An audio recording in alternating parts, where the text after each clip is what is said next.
తెలంగాణలో కూడా BRS BJP కలిసి ప్రభుత్వాన్ని ఏర్పాటు చేసే అవకాశం ఉండదంటారు. అంటే బీఆర్ఎస్ని బీజేపీ యాక్సెప్ట్ చేసే ఛాన్స్ ఏమైనా ఉంటుంది? అంటే ఎవరు పెద్దన, ఎందుకంటే బీజేపీకి ఒక ఐడియాలజీ ఉంది. బీజేపీ ఐడియాలజీ తోటి తెలంగాణని కర్ణాటక తరహాలో సొంతంగానే ఎప్పటికప్పటికి తాము అధికారం చేజిక్కించుకోగలమనేటటువంటి ఒక బలమైనటువంటి నమ్మకము బీజేపీకి ఉంది. ఇటు ఇప్పుడు ప్రస్తుతము కాంగ్రెస్ పార్టీ పరిపాలన సాగిస్తుంది. యాంటీ ఇన్కంబెన్సీ ఉంటుంది. కాంగ్రెస్ పార్టీ పరిపాలన 100 మార్కులు పడుతున్నాయని ఎవరు చెప్పలేరు రాజకీయంగా. అందువల్ల కాంగ్రెస్ పార్టీ భ్రష్టు పట్టిపోయి క్రమేపీ బలహీనపడుతున్నటువంటి బీఆర్ఎస్ బలహీనపడిపోతే పూర్తి స్థాయిలో తామే సింగిల్ ప్లేయర్గా ఉంటాం. అంటే వీళ్ళకి కాంగ్రెస్ వర్సెస్ బీజేపీ వెళ్ళినప్పుడు కాంగ్రెస్ మీద ఈజీగా విజయం సాధించగలమైన నమ్మకం బీజేపీకి ఉంటుంది. అందువల్ల ఇప్పుడు బీఆర్ఎస్ని కలుపుకోవడం అంటే బీఆర్ఎస్ని పెద్దనగా అంగీకరించాలి. ఎందుకంటే 10 ఏళ్ల పాటు ఈ రాష్ట్రాన్ని పరిపాలించినటువంటి పార్టీ బీఆర్ఎస్. అందువల్ల ఒకవేళ బీజేపీ బీఆర్ఎస్తో కూటమి కడితే కనుక బీఆర్ఎస్కి ఎక్కువ సీట్లు ఇచ్చి బీఆర్ఎస్ ముఖ్యమంత్రిని అంటే కేసీఆర్ని అంగీకరిస్తూ తాము సెకండ్ ఫీల్డ్ అంటే రెండో పాత్రలో ఉండడానికి ఇష్టపడితేనే మాత్రమే వెళ్ళాలి.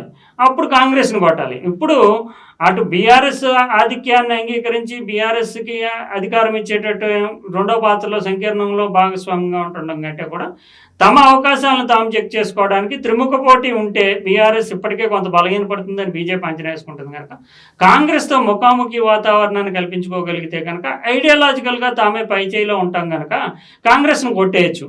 ఇటువంటి పరిస్థితుల్లో బీఆర్ఎస్తో కలవడం వల్ల ఎటువంటి ప్రయోజనం ఉంటుంది? చేతిలో తాము పనిచేసి బీఆర్ఎస్కి అధికారం ఇవ్వడమే కదా. అందువల్ల ఏం ప్రయోజనం ఉంటుంది? అందువల్ల కాంగ్రెస్ పరిపాలన చేసినా బలహీనంగానే ఉంటుంది కనుక ఇప్పుడు బీఆర్ఎస్ తోటి కలవడానికి కూడా బీజేపీ పూర్తి స్థాయిలో సిద్ధంగా ఉండదు. అయితే బీఆర్ఎస్ ఎందుకంటే బీఆర్ఎస్ ఇప్పుడు ఉన్నటువంటి బీజేపీ బలాన్ని దృష్టిలో పెట్టుకుని ఒక 25 సీట్లు ఇస్తాం 30 సీట్లు ఇస్తామని బేరసారాలు నడపచ్చు. ఇంకా 3.5 సంవత్సరాల పైనే ఉంది. అయితే ఆ 30 సీట్ల కంటే కూడా తాము మొత్తం 119 సీట్లో పోటీ చేసే అవకాశం ఎందుకు కోల్పోవాలి? ఆ 40 సీట్లు 50 సీట్లు తాము సొంతంగానే తెచ్చుకోగలం కదా. తెచ్చుకుంటే కనుక అప్పుడు బీఆర్ఎస్ కాంగ్రెస్ల మధ్య సీట్ల తూకంలో బేరసారాలు నడిపేటటువంటి అవకాశం బీజేపీకి వస్తుంది కదా. అందువల్ల బీజేపీ మాత్రము ఒకటి రాధాకృష్ణ చేసిన సూచన ప్రకారం తెలుగుదేశం జనసేనతో కలిస్తే పెద్ద నష్టమేం లేదు కనుక బీజేపీ ఆ ప్రయోగానికన్నా ఓకే. కానీ బీఆర్ఎస్తో కలవడం వల్ల రాజకీయంగా రాష్ట్రం మీద పూర్తి స్థాయి పట్టు సాధించేటటువంటి అవకాశాన్ని కోల్పోతుంది. అందులో కాంగ్రెస్తో తామే పోటీ అనేటటువంటి వాతావరణాన్ని కూడా కోల్పోతుంది.